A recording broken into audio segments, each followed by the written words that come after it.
Exactly.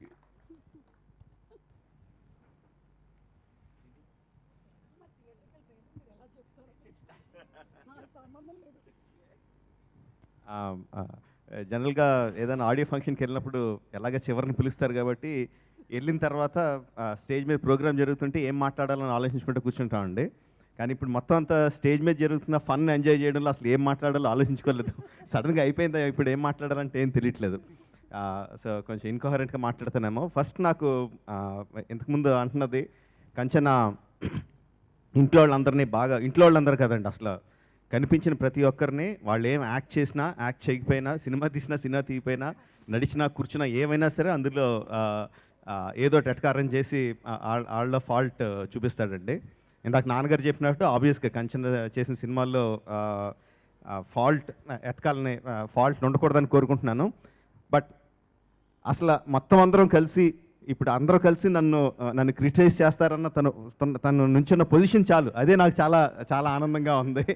Receiving ఎండ్లో ఉన్నాడు, తను భయపడతా ఉంటే చాలు నాకు అదే చాలా ఆనందం అండి.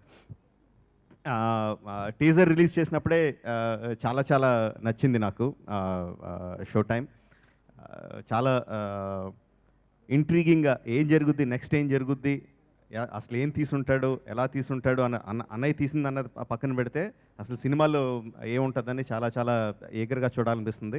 యాక్చువల్గా సస్పెన్స్ సినిమా అనుకుంటే ముందు కోపం తెప్పించాడు, ఎమోషన్. ఆ డైలాగ్స్ వింటుంటే చాలామందికి మనం సినిమా థియేటర్కి వెళ్తే వెనకాల చేరి అల్లరి చేసేవాళ్ళు ఎంత కోపం తెప్పిస్తారో చాలామందికి తెలిసిన విషయమే. సో అది చూపించాడు. సో ఇప్పుడు వాళ్ళని అంటే నా మెంటాలిటీ అనేది కాబట్టి ఇప్పుడు వాళ్ళని ఎలా కొడతాడని, వాళ్ళని ఎలా పనిష్ చేస్తాడని ఎదురు చూస్తున్నాను. Very nice, trailer is fantastic. ఇంకా ఇంట్రీగింగ్ లెవెల్స్ ఇంకా పెంచేసావు Kanchana, very nice. And music one of the best music అంటే నాకు ఒక్కొక్క పాట వింటా వచ్చాను. అండ్ బిగ్గెస్ట్ థింగ్ ఏంటంటే నేను ఒకసారి ఆర్ఎఫ్సి నుంచి వస్తుంటే కార్లో సాంగ్ ప్లే చేశారు పెద్ద షో టైం పాట చాలా బాగుంది అన్నాను. అందరు నా వంకిలా చూసి సరే మళ్ళీ ప్లే చేశారు. రెండోసారి విన్నా కూడా తెలియలేదు. నాకు పెద్ద సర్ప్రైజ్ ఏంటంటే అది కార్తికేయ పాడాడు ఆ పాటని. చాలా పెద్ద సర్ప్రైజ్. అసలు నేను అసలు అంత బాగా పాడతాడని తెలీదు, ఈ సినిమాలో పాడాడని అంతకన్నా తెలీదు. Very good Karthikeya, fantastic, very well song.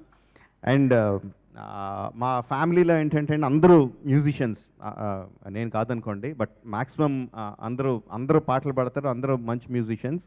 But ఏంటంటే అందరికన్నా మెయిన్ మా అందరికీ పెద్దనాన్నగారి నుంచి అందరం కొంత రకరకాలు. మా పెద్దనాన్నగారు artist, singer, story writer, poet, అన్ని కళల్లోనూ ఆరితేరిన ఆయనండి. ఆయన నుంచే ఒక్కొక్క బ్రాంచ్ కింద మేము వచ్చామని అనుకుంటా ఉంటాం. బట్ ఏంటంటే పెద్దనాన్నగారు వాయిస్ బేస్ వాయిస్ ఉండదండి, చాలా షార్ప్గా ఉంటుంది. తర్వాత పెద్దన వాయిస్ కూడా బేస్ వాయిస్ కాదు, చాలా పెద్ద బేస్ వాయిస్ అయితే చాలా పెద్ద సింగర్ అయిపోతాడని చిన్నప్పటి నుంచి అంటూ అనుకునేవాళ్ళం. వాళ్ళిద్దరికీ లేని బేస్ వాయిస్ భైరవ, మా భైరవకి బ్రహ్మాండమైన బేస్ వాయిస్ వచ్చింది విత్ ఎక్స్ప్రెషన్. సో ఈ సినిమా ఆల్బంలో భైరవ్ పాడిన పాట, కార్తికేయ పాడిన పాట ఉండటం చాలా చాలా ఆనందం. సింహాతో పాడించుకోవడం మాత్రం చాలా మా అందరికీ చాలా కోపం అండి. అండ్ ఆబ్వియస్లీ చెప్పక్కర్లేదు, ఈ సినిమా చాలా పెద్ద హిట్ అవ్వాలని ఆబ్వియస్గా కోరుకుంటాం. బట్ అవ్వాలి, డెఫినెట్గా అవుద్ది. ఆ షో టైంలో సీట్లు ఉన్నాయి కదండి, మొత్తం ఫుల్ అయిపోవాలి. షో టైం ఏం కనపడకుండా మొత్తం అంతా సీట్లన్నీ బుక్ అయిపోవాలి, మొత్తం అన్ని ఫుల్ అయిపోవాలి, సినిమా సూపర్ హిట్ అవ్వాలి. Thank you very much. Please subscribe. Please do subscribe. Please subscribe. Please subscribe. Please subscribe to our YouTube channel.